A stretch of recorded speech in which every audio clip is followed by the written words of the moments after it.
मुझे गुजराती नहीं आती है, लेकिन इतनी समझ में आती है कि मुझे बाहर का बता रहा था। ये कह रहा था कि मैं तो यहीं का हूं, वो बाहर से आए हैं, उनको पहले सुन लीजिए। भाई मैं भी यहीं का हूं, मैं मेहमान नहीं हूं। अगर मैं मेहमान होता तो मैं फिर आपके बीच नहीं आता। हमारा आपका दिल का रिश्ता है, इसलिए हम आए हैं और हम बाहर के नहीं हैं।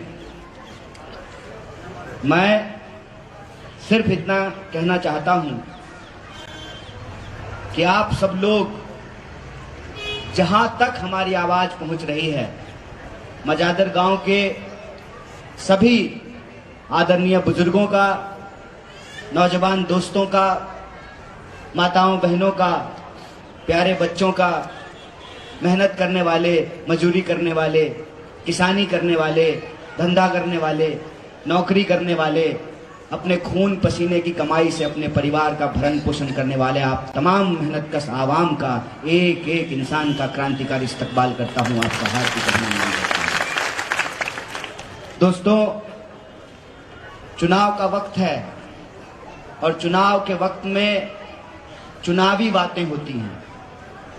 आपने आज तक अपने तजुर्बे में ये नहीं देखा होगा कि चुनाव के मौसम में कोई ऐसी पार्टी मिला हो, कोई ऐसा राजनीतिक कार्यकर्ता मिला हो, कोई ऐसा नेता मिला हो जो अपने बारे में खराब बात कर रहा हो। हर कोई कहता है, जैसे आप जाते हैं मार्केट में सब्जी खरीदने के लिए, हर सब्जी वाला अपनी सब्जी को ताजा बताता है।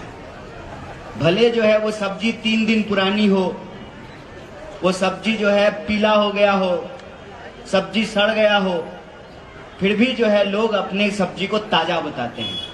कोई अपने दही को खट्टा नहीं कहता है, कोई नहीं कहता है कि हमारा कैंडिडेट बुरा है। लेकिन मैं जो आपको कहने के लिए जा रहा हूं, मैं आपके बीच में कुछ बेचने नहीं आया हूं। मैं सिर्फ आपको ये कहने आया हूं, मुझे गुजराती नहीं आती है, मैंने गुजराती नहीं आवड़ते, तो इतनी समझ में आती है कि ये कह रहा था कि मेरा कमर खराब है, तो पैर खराब है, तो मुझे बैठकर बोलने की इजाजत दीजिए। देख भाई, पैर खराब है तो चलेगा, ईमान खराब नहीं होना चाहिए।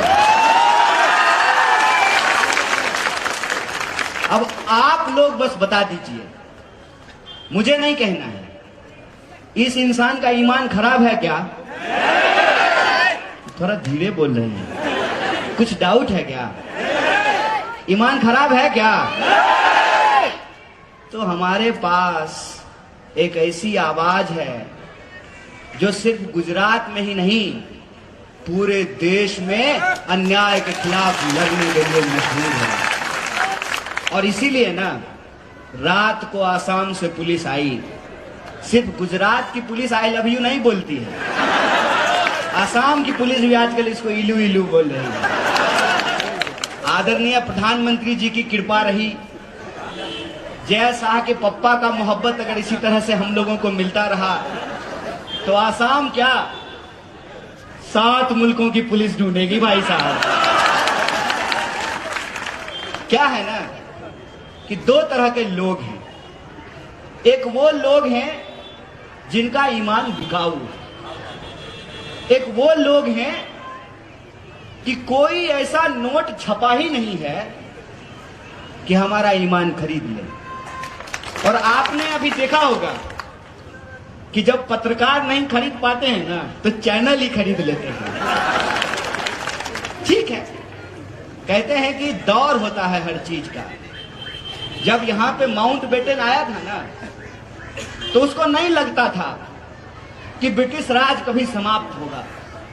जब लॉर्ड कर्जन आया था, तमाम जब अंग्रेज के अफसर आए थे और घोड़े पे चलते थे ना, तो उनको अंदाजा नहीं था कि नंगे पांव चलने वाले लोग, खाली बदन अपने खेतों में खून पसीना बहाने वाले लोग किसी दिन उससे डरना बंद कर देंगे और उनके टैंक के सामने खड़ा होकर के कहेंगे, अंग्रेजों भारत छोड़ो, हमको स्वराज चाहिए।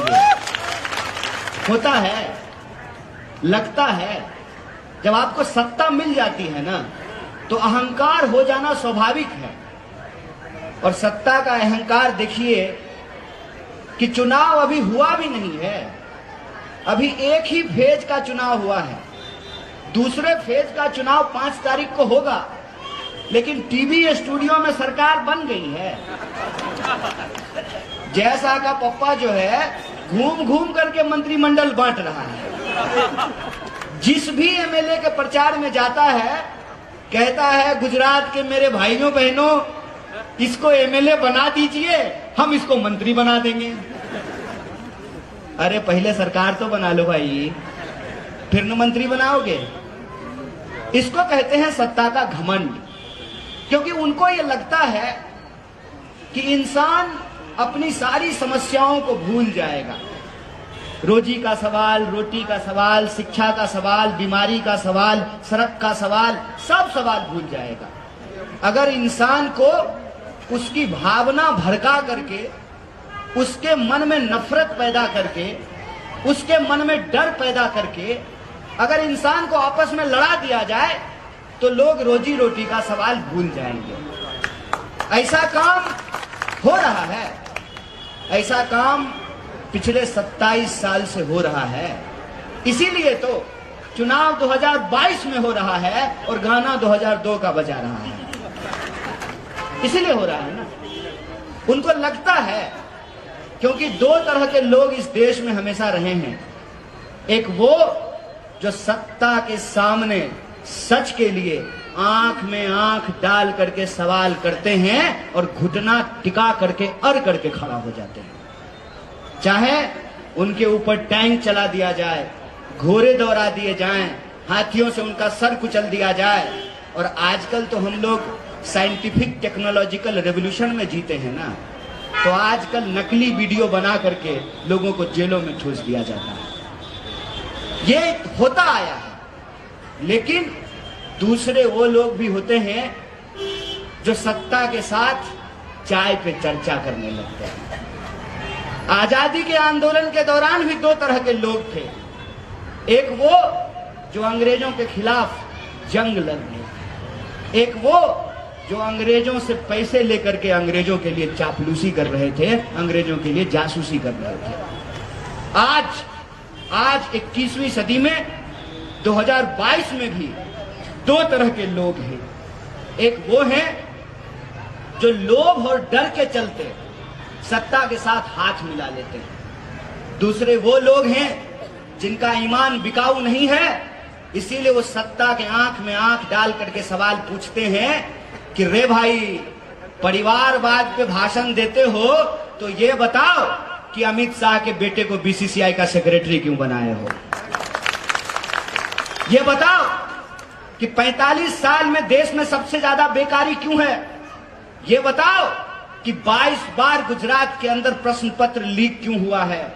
ये बताओ कि जब देश में महामारी फैली हुई थी तो अहमदाबाद के सिविल अस्पताल में लोगों को ऑक्सीजन सिलेंडर क्यों नहीं मिल रहा था? ये बताओ कि किसानों को क्यों आत्महत्या करनी पड़ती है, क्यों उनके फसल का दाम नहीं मिलता है? ये बताओ कि नोटबंदी करने के बाद आपने वादा किया था कि भ्रष्टाचार रुक जाएगा, भ्रष्टाचारियों को पकड़ा जाएगा, सरकार जब आएगी तो काला धन आएगा, सबके खाते में 15 लाख पहुंचाया जाएगा। कितने लोगों के खाते में 15 लाख पहुंचाया?